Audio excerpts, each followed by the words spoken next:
Welcome to my channel confident learning. I am doctor M K Ansari. फिर से हाजिर है एक और लेक्चर के साथ। मेरी लास्ट वीडियो में जो हम लोगों ने अपडेट देखा था कि जियोलॉजी और जियोफिजिक्स में या पूरे गेट में क्या अपडेट्स आए हैं, क्वेश्चन पेपर किस हिसाब से सेट हुए हैं, क्वेश्चन नंबर कैसे हैं, उसी में मैंने जब आपको बताया था कि नेक्स्ट वीडियो मेरा रहेगा जिसमें मैं सिलेबस को कंपेयर करूँगा स्पेशली फॉर जियोलॉजी और जियोफिजिक्स। तो उसी को हम आगे कंटिन्यू करते हुए ये वीडियो बना रहे हैं। तो चलिए स्टार्ट करते हैं कॉन्फिडेंट लर्निंग।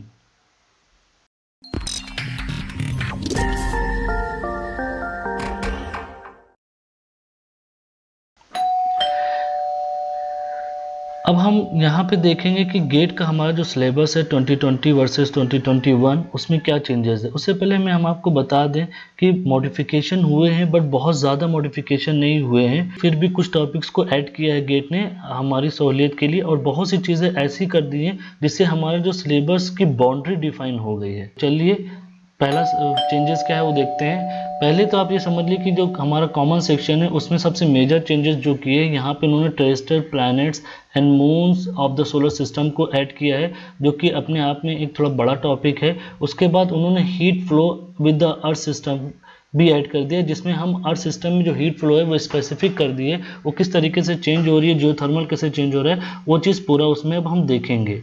उसके बाद क्या चेंजेस आए हैं ये देखिए कि वेदरिंग एंड सॉइल फॉर्मेशन में कोई चेंज नहीं किया है। बेसिक स्ट्रक्चर जियोलॉजी के कॉमन सेक्शन में कोई चेंज नहीं है। क्रिस्टोग्राफी में भी कोई चेंजेस नहीं है। यहाँ पे थोड़ा सा नेम चेंज किया है, petrology of common igneous sedimentary metamorphic rock है। पहले भी हम पढ़ते थे, बट इन्होंने बस सिर्फ नॉमेनक्लेचर चेंज किया है, सब्जेक्ट मटेरियल में कोई चेंजेस नहीं है। जियोलॉजी टाइम स्केल में भी ऐसा कोई मेजर चेंज नहीं ना। सेम थिंग इन्होंने mineral coal and petroleum resources of India के लिए भी किया है, इसके सिर्फ नाम को उन्होंने चेंज किया है।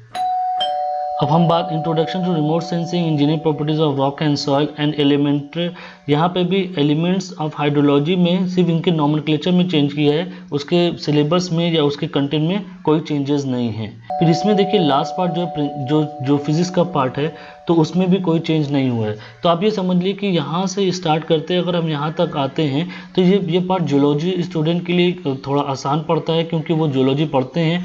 तो जियोफिजिक्स वाले को इसको तैयार करने के लिए कॉमन सेक्शन के लिए थोड़ी सी मेहनत करनी पड़ेगी, बट चूंकि वो जियोफिजिक्स के स्टूडेंट है तो बगैर जियोलॉजी की जियोफिजिक्स का काम नहीं होता। तो मैं मानता हूँ कि कॉमन सेक्शन में उनको भी ज़्यादा दिक्कत नहीं आएगी। अब हम पार्ट बी की बात करते हैं। पार्ट बी में हमारे दो सेक्शन है, जियोलॉजी और जियोफिजिक्स। तो जिस पेपर में आप एग्जाम दे रहे हैं पेपर को अटेम्प्ट करना पड़ेगा। तो पहला सेक्शन हमारा जियोलॉजी है, हम उसको डिस्कस करते हैं कि उसमें क्या चेंजेस आए हैं। अब इसमें सबसे मेजर चेंजेस जो आए आप देखेंगे कि सबसे पहली बात तो यहाँ पे इन्होंने क्या किया है कि सेक्शन में इन्होंने सब्जेक्ट का नाम दे दिया। जैसे यहाँ पे पहले सिर्फ जियोमॉर्फोलॉजिकल प्रोसेस हुआ करता था, इन्होंने इसको जियोमॉर्फोलॉजी में डाल दिया है, सब्जेक्ट्स का नाम दिया। अभी हम आगे देखेंगे और कैसे कैसे उन्होंने सब्जेक्ट्स का नाम दिया, जबकि यहाँ पे सिर्फ और सिर्फ कंटेंट हुआ करता था। अभी यहाँ पे इन्होंने कंटेंट के सब्जेक्ट का नाम दे दिया है। तो इसमें भी देखेंगे पहला चीज़ तो सेम है, जियोमॉर्फिक प्रोजेक्ट एंड एजेंट।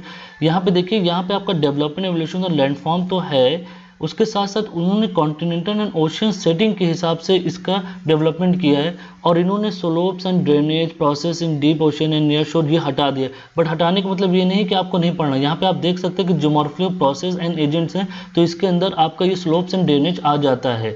तो यहाँ पे सिलेबस आप यहाँ पे गौर करिए कि कुछ चीज़ें हटी नहीं है, ऐसा लग रहा है कि हट गई है, बट यहाँ पे उन्होंने मोर स्पेसिफिक कर दिया है और वो आपको पढ़ना ही पढ़ना है। ये सबसे मेजर चेंज जो यहाँ पे हुआ है ये टेक्टोनिक जियोमॉर्फोलॉजी का हुआ है। अब हम लोग को जियोमॉर्फोलॉजी टेक्टोनिक के हिसाब से पढ़नी कि टेक्टोनिक एवोल्यूशन के से जो लैंडफॉर्म बन रहे हैं उसमें क्या क्या चेंजेस आएंगे उसको भी देखना है। अभी दूसरा चेंज देखते हैं हम स्ट्रक्चर जियोलॉजी में। इन्होंने यहाँ पे मोर स्पेसिफिक कर दिया, बाउंड्रीज डिफाइन कर दी है। आप देख सकते हैं यहाँ पे इन्होंने फोर्स का टर्म ऐड कर दिया, जबकि और यहाँ पे स्ट्रक्चर्स को सिर्फ यहाँ पे स्ट्रक्चर लिख दिया करते थे, फोल्ड फॉर्ट और समथिंग लाइक दिस, बट इन्होंने अब यहाँ पे प्लानर एंड लीनियर स्ट्रक्चर में क्या आता है वो कर दिया है। और इन्होंने यहाँ पे बेडिंग को ऐड किया है। फिर यहाँ पे एक नया टर्म इन्होंने थर्स्ट ऐड किया है। और सबसे मेजर पार्ट यहाँ पे interpretation of geological map add किया है। पहले भी इसके क्वेश्चंस आते थे, बट इन्होंने यहाँ पे इंटरप्रिटेशन जियोलॉजिकल मैप को स्ट्रक्चर जियोलॉजी में ऐड कर दिया, जो कि इसी में होना चाहिए था पहले भी। आगे मूव करते हैं यहाँ पे क्रिस्टलोग्राफी में। यहाँ पे इन्होंने क्रिस्टलोग्राफी और मिनोलॉजी कर दिया है। यहाँ पे इन्होंने ऑप्टिकल मिनोलॉजी को रिमूव कर दिया, बट इसका ये मतलब नहीं है कि क्वेश्चन नहीं है कि यहाँ पे आप देख सकते हैं physical and optical properties of rock है, तो वो आपका कहीं ना कहीं वहाँ पे ऐड हो जाएगा। तो इन्होंने कोई चेंजेस यहाँ पे उन्होंने ऑप्टिकल मिनोलॉजी को एक्सक्लूड नहीं किया है। जो नया टर्म इन्होंने इंट्रोड्यूस किया है क्रिस्टलोग्राफिक प्रोजेक्शन है, ये सेम लाइक आपका हिस्टोग्राफी प्रोजेक्शन के लिए है, जहाँ पे हम मिनरल के फेसेस को प्रोजेक्ट करते हैं। तो ये नया एक उन्होंने इंट्रोड्यूस किया है। हम जियोकेमिस्ट्री की बात करें, जियोकेमिस्ट्री में यहाँ पे आप देख लीजिए, यहाँ पे सिर्फ उन्होंने नॉमेनक्लेचर चेंज किया है। Elements of high temperature and low temperature, geochemical thermodynamic, isotope evolution of the crust and the mental reservoir. और ये लास्ट पार्ट है, इसको थोड़ा सा उन्होंने रिफ्रेश किया है, जैसे कि यहाँ पे आप देख सकते हैं geochemistry of water including solution equilibrium and water rock interaction. इन्होंने यहाँ पे अब लिखा geochemistry of water and water rock interaction. जो इतना लंबा था उन्होंने इसको शॉर्ट फॉर्म में कर दिया, बट कोई चेंजेस नहीं किए हैं, ये समझ लीजिए आप। फिर इग्नेस रॉक की अगर हम बात करें तो इन्होंने यहाँ पे एक नया टर्म ऐड किया, genesis of the common igneous rock. अब हमको जेनेसिस पढ़नी पड़ेगी, कॉमन इग्नेस रॉक कैसे बनी, क्या बनी, ये सब पूरा का पूरा देखना पड़ेगा। और इन्होंने एक जो नया टर्म ऐड किया वो है mental plumes hot spot and large igneous provenance, ये भी हमको देखना पड़ेगा। ये नया टॉपिक उन्होंने इंट्रोड्यूस किया है। सेडिमेंटोलॉजी में अगर देखें तो सेडिमेंटोलॉजी में उन्होंने क्या ऐड किया है, petrology of the common sedimentary rock add किया है। और उसके बाद उन्होंने साइक्लिसिटी इन सेडिमेंट्री सक्सेशन को ऐड किया है। और सबसे लास्ट में इन्होंने ये important of sedimentary of igneous rock ये ऐड किया है, बट ये ऑलरेडी हमारे पास था। अगर आप देखें यहाँ पे ये आपका इस पोर्शन में ऑलरेडी था, जो कि अलग से तीनों को ऐड करके एक साथ दिया गया था, सेडिमेंट्री, इग्नेस और मेटामॉर्फिक का। तो उसी पार्ट को अब इन्होंने सेपरेट कर दिया है हर एक के लिए, सेडिमेंट्री, मेटामॉर्फिक और इग्नेस के लिए। अब हम अगर सिर्फ मेटामॉर्फिक की बात करें तो मेटामॉर्फिक में हमारा इन्होंने एक नया टर्म ऐड किया है, केमोग्राफिक प्रोजेक्शंस। जो इन्होंने नया टर्म ऐड किया है, यहाँ पे हम केमिकल्स को प्रोजेक्ट करेंगे। जैसा कि आपको पता है ये डायग्राम होता है, ACF डायग्राम या FM डायग्राम होता है, तो अब इसको हम और डिटेल में पढ़ेंगे। और यहाँ पे नया टर्म जो थर्मोबैरोमीटर होता है वो भी उन्होंने ऐड किया है। अब ये समझ लिए कि अभी इस साल गेट ने क्या किया है, गेट ने मोर स्पेसिफिक कर दिया है यहाँ पे, और आपकी बाउंड्री डिफाइन कर दी कि आपको कितना पढ़ना है कितना नहीं पढ़ना। पहले क्या होता था, टॉपिक दे दिया गया था तो उसकी बाउंड्री डिफाइन नहीं होती थी कि आपका लिमिट क्या है। अभी इस बार इन्होंने लिमिट को डिफाइन कर दिया, तो मेरे ख्याल से हम कह सकते हैं कि इस साल गेट का सिलेबस है बहुत ही क्लियर और स्पेसिफिक है। अब हम देखेंगे यहाँ पे हम पैलेंटोलॉजी की बात करें तो पैलेंटोलॉजी का पहले सिलेबस 2 लाइन में खत्म हो जाता था। अब यहाँ पे इन्होंने डिफाइन कर दिया है कि किस तरह का वर्टिब्रेट आपको पढ़ना है, किस तरह का आपको प्लांट मॉर्फोलॉजी पढ़नी है, और किस तरह का इन्वर्टिब्रेट पढ़ना है, और माइक्रोफॉसेस, सब इन्होंने यहाँ पे इस बार डिफाइन कर दिया है। प्रिंसिपल ऑफ स्टेडियोग्राफी की बात करें, इन्होंने नया टर्म इंट्रोड्यूस किया है, principle of sequence stratigraphy and application. ये एक नया टर्म है जो इस बार आपको पढ़ना पड़ेगा। फिर और मिनोलॉजी में कोई चेंजेस नहीं किया, सिर्फ बस ओरिजिन को यहाँ पे हटा एक्सक्लूड कर दिया गया है इस बार न्यू सिलेबस में।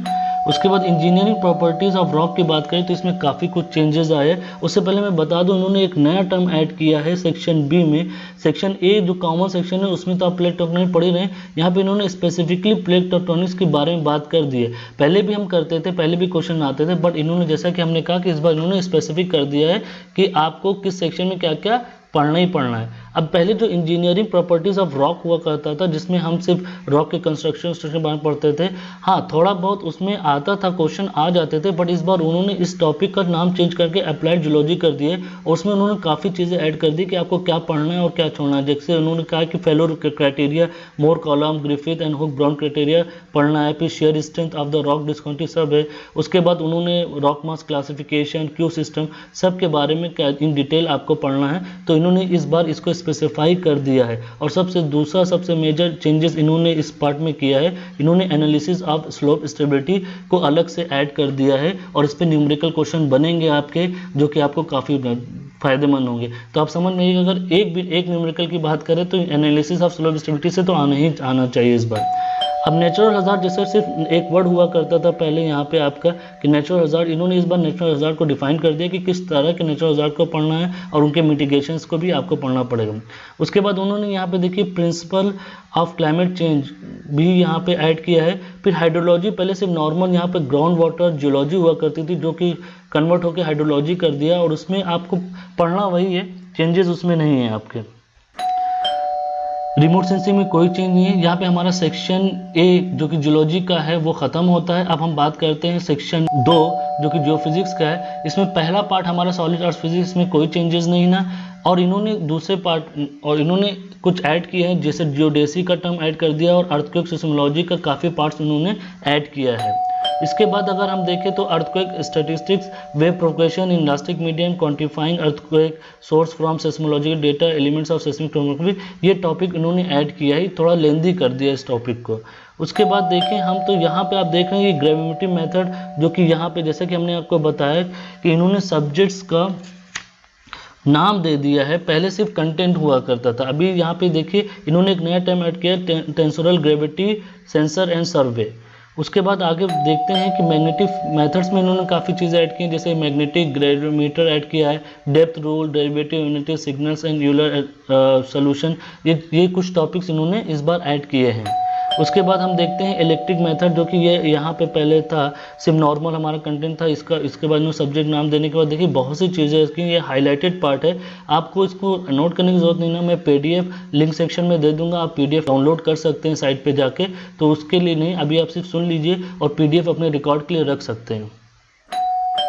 इलेक्ट्रोमैग्नेटिक मेथड्स में आप देख सकते हैं कि इन्होंने काफ़ी कुछ चेंज किया, चेंजेस हाईलाइटेड है। इन्होंने यहाँ पे एक नया टॉपिक ऐड किया है जो कि बहुत ही नया है, जो जीपीआर जिसको कहते हैं, ग्राउंड पेनिट्रेटिव रडार, और इस पर भी आप समझ लिए कि जो फिजिक्स वाले समझ लिए कि इस पर एक न्यूमेरिकल क्वेश्चन तो आ ही सकता है। अब हम बात करें सेस्मिक मेथड में, इन्हें डीप मूव आउट को इन्होंने यहाँ पे एक्सक्लूड कर दिया है और कुछ नए टर्म्स ऐड किए हैं। यहाँ पे इन्होंने मल्टी कंपोनेंट सेस्मिक एंड सेस्मोइंटरमीटर। सबसे बड़ी बात देखने वाली यह है, इन्होंने रिजर्वायर जियोफिजिक्स में रॉक फिजिक्स एंड पेट्रोफिजिक्स ऐड किया, जो कि काफ़ी बड़ा टॉपिक्स होते हैं, तो ये आपके सिलेबस को थोड़ा लेंदी कर देंगे।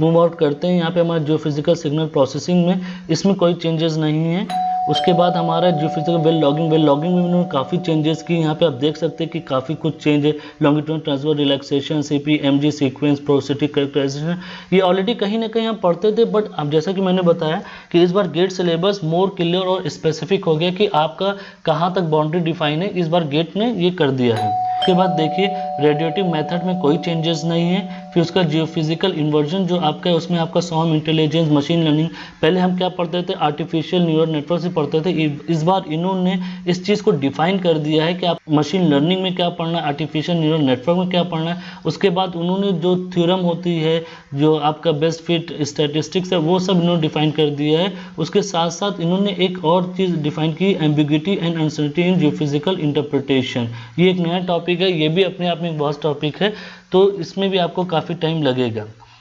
तो मेरे हिसाब से ऑल इन ऑल ये बहुत ही अच्छा सिलेबस अपडेट किया है गेट ने, बहुत ही क्लियर और बहुत ही स्पेसिफिक है।